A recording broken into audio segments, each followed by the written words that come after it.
কালীকে মায়াবী চক্র অবধি নিয়ে আসতেই হবে, তবে হবে আমার পরিকল্পনা সফল। কালী হবে আমার দাসী আর ও হয়ে উঠবে আমার হাতিয়ার। কালী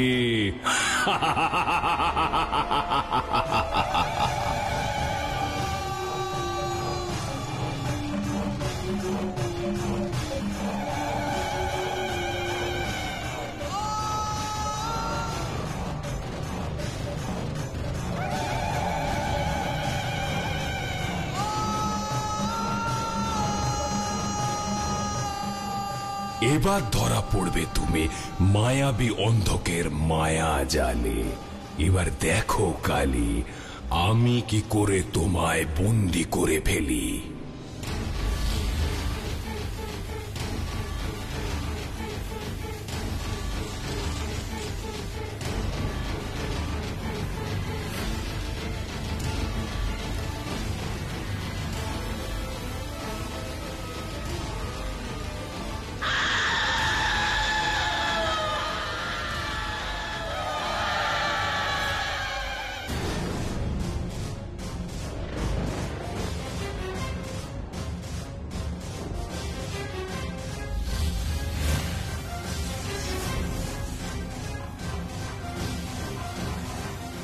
পুষ্পদণ্ড, মাকে এই ষড়যন্ত্রের কথা আমাদের জানাতেই হবে। দাঁড়ান মা!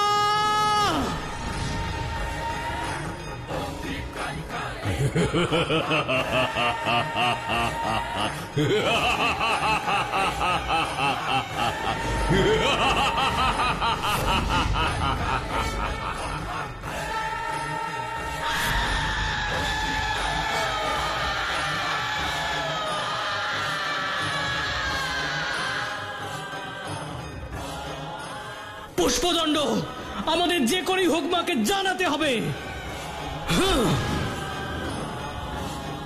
দেখো কালী, আর কয়েক মুহূর্ত, তারপর তুমি অন্ধকের বশীভূত হবে।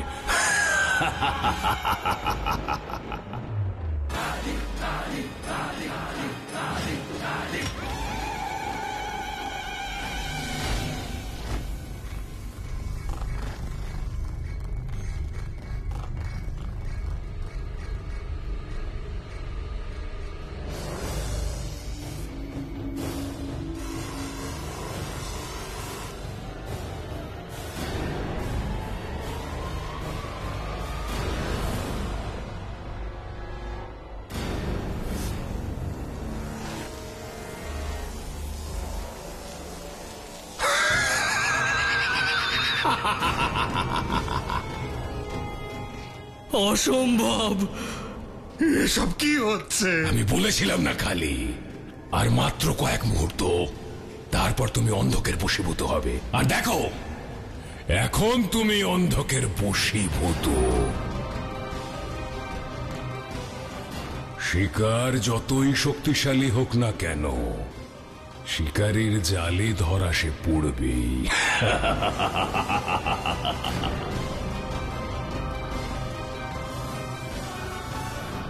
কেউ জীবিত থাকবে না, কেউ জীবিত থাকবে না, ধ্বংস করে দেব।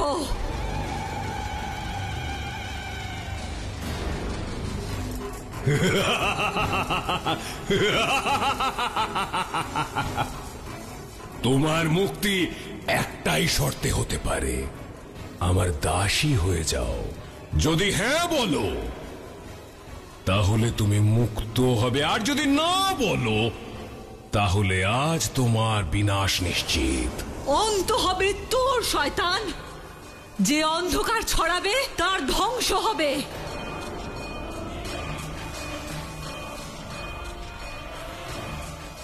নিজের চিত্তকে শান্ত করো অভিমানী কালী, শান্ত করো, আর আমার কথা বিবেচনা করো।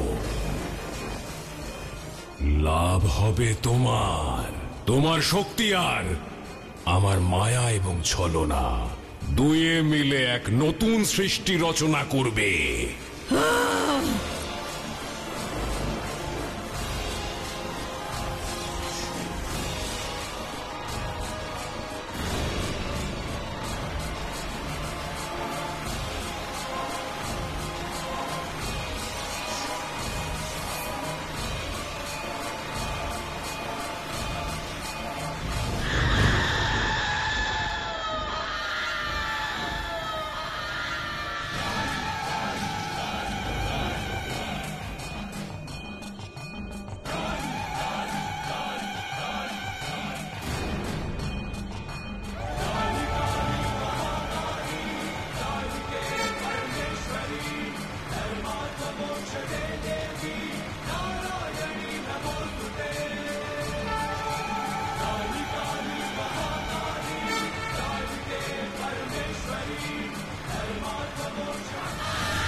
পুষ্পদণ্ড, আমাদের ওই মায়াবী বন্ধন থেকে মুক্ত হতে গেলে মায়ের কাছে যেতে হবে।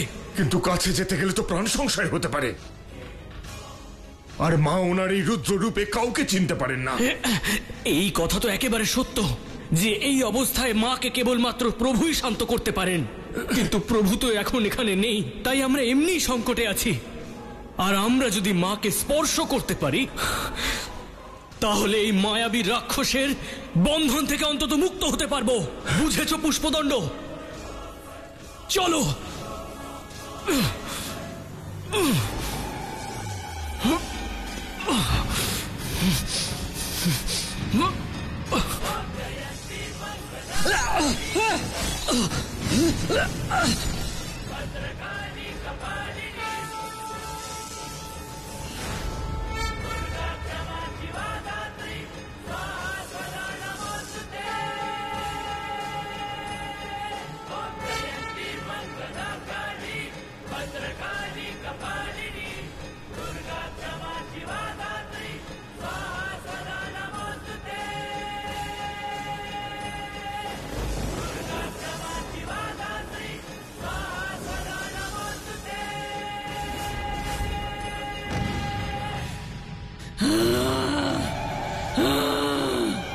কোথায় লুকিয়ে আছিস শয়তান? সামনে আয়, তোর মুন্ডমালা পরবো গলায় আমি, তোর রক্ত পান করবো। বৃষভাসুর, আজ্ঞা করুন অসুররাজ। অনসুয়াকে এখানে এখানে নিয়ে এসো। এই সময় এখানে একজন সামান্য নারী এলে কি এমন লাভ হবে অসুররাজ? ওই অনসুয়াকে এখানে নিয়ে আসলে আমার মূল লক্ষ্য শিশু ভোলানাথ তার পিছু পিছু এখানেই আসবে, কারণ মাকেও ভীষণ ভালোবাসে। ও এখানে এলেই শিশু ভোলানাথকে হত্যার পরিকল্পনা আমার সফল হবে। তাই যাও, শীঘ্র যাও আর অনসুয়াকে এখানে আমার সামনে নিয়ে এসো, যাতে ওই কালীর চোখের সামনে শিশু ভোলানাথকে হত্যা করে কালীকে আমি আমার বশে আনতে পারি। যাও, ততক্ষণ আমি কালীকে আমার শক্তি দিয়ে আটকাচ্ছি। যথাজ্ঞা অসুররাজ।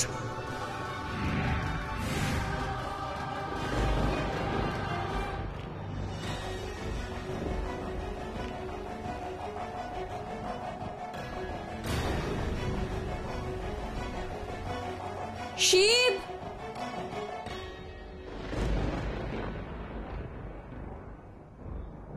আজ কোনো দুর্ঘটনা ঘটতে চলেছে। জানি না আজ সকাল থেকেই আমার মনটা এমন বিচলিত হয়ে আছে কেন, আর জানি না এই শিব আবার কোথায় চলে গেল। ঋষি বড় এখনো এলেন না। দেবী, ওই কোথায় আমার শিব? গুরুকুলা শিবলিঙ্গের আশেপাশে সব জায়গা দেখলাম দেবী, কিন্তু কোথাও পেলাম না।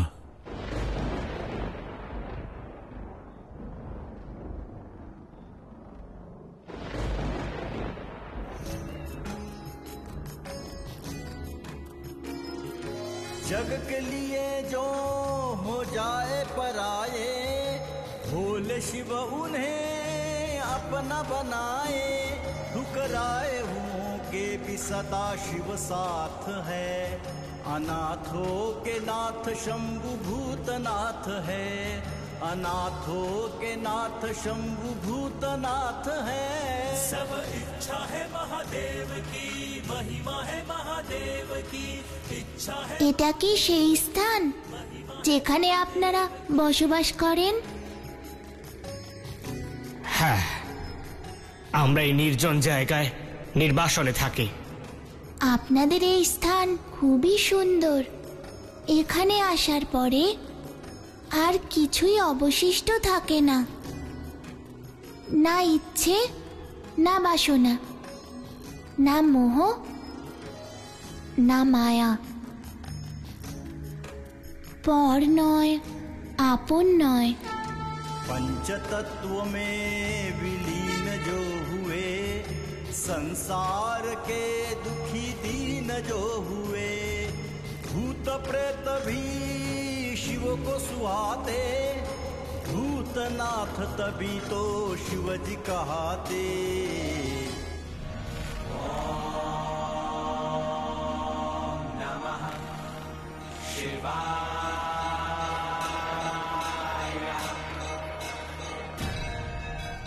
শিব, শিব,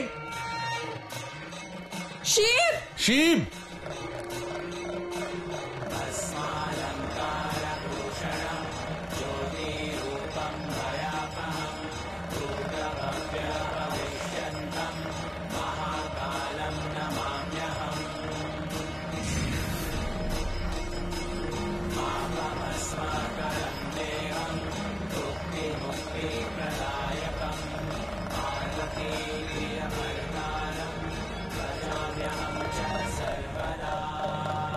কোথায় চলে গেল আমার শিব?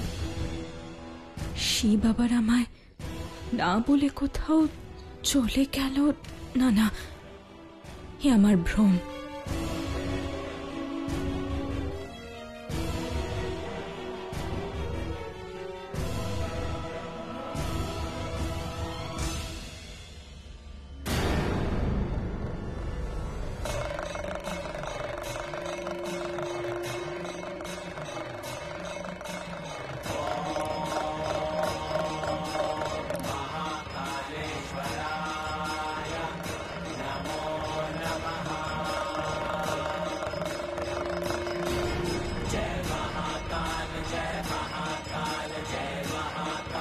এই শিশু ভোলানাথকে তো আমার প্রভু অন্ধকের কাছে নিয়ে যেতে হবে।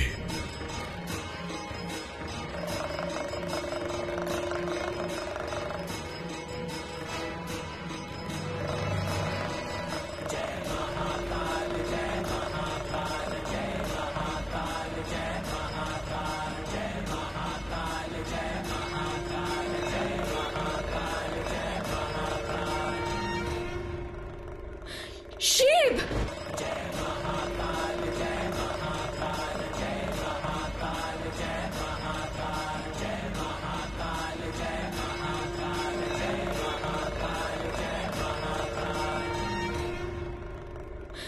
শিব!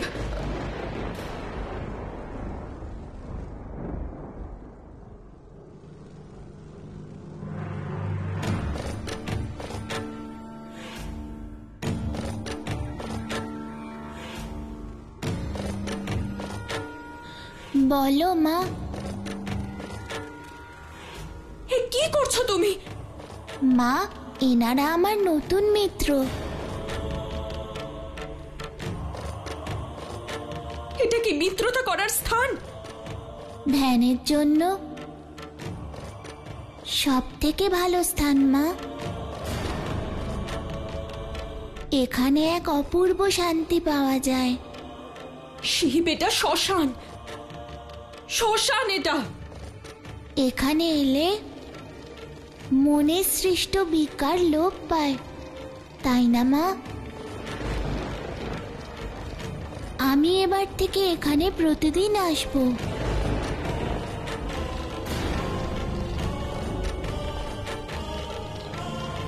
কখনো না, এখানে আসার কোনো দরকার নেই। চলো এখান থেকে। ঠিক আছে মা।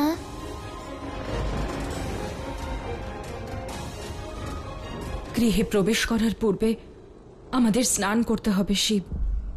কেন মা? কারণ এটাই পরম্পরা শিব। শ্মশান থেকে সোজা গৃহে প্রবেশ করতে নেই। কিন্তু শ্মশান তো পরম সত্য মা। তুমিই তো এ কথা বলেছিলে মা। ব্যাস, আমি আর কিচ্ছু শুনতে চাই না। প্রথমে স্নান করবে, তারপরে কথা বলবে। চলো। ঠিক আছে মা।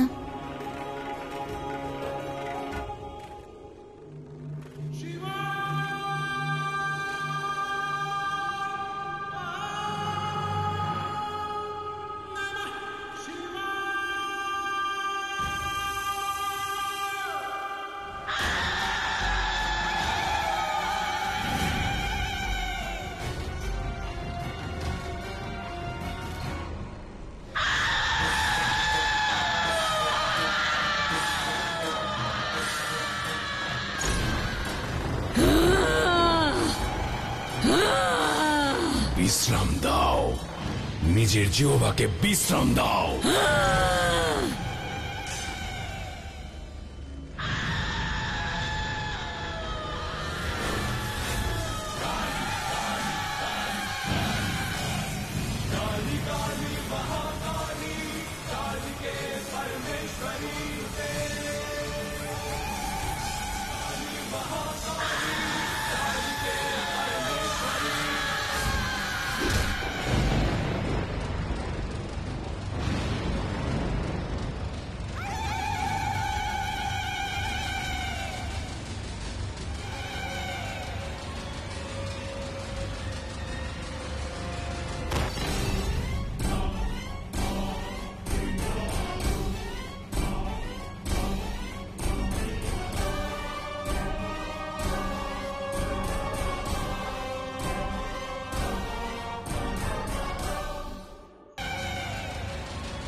এই সময় কে হতে পারে?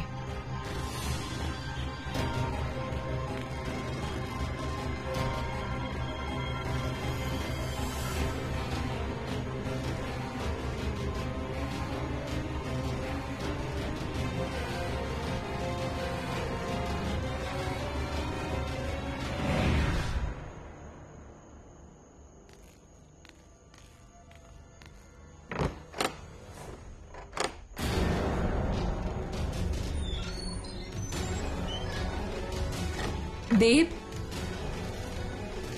দেব, দেব দাঁড়াও।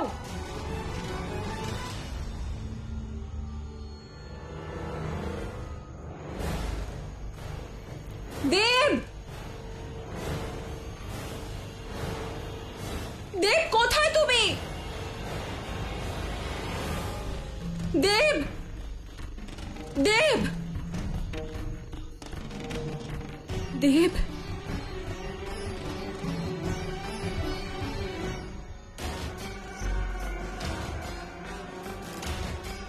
দেব আমার কথা শুনছো না কেন?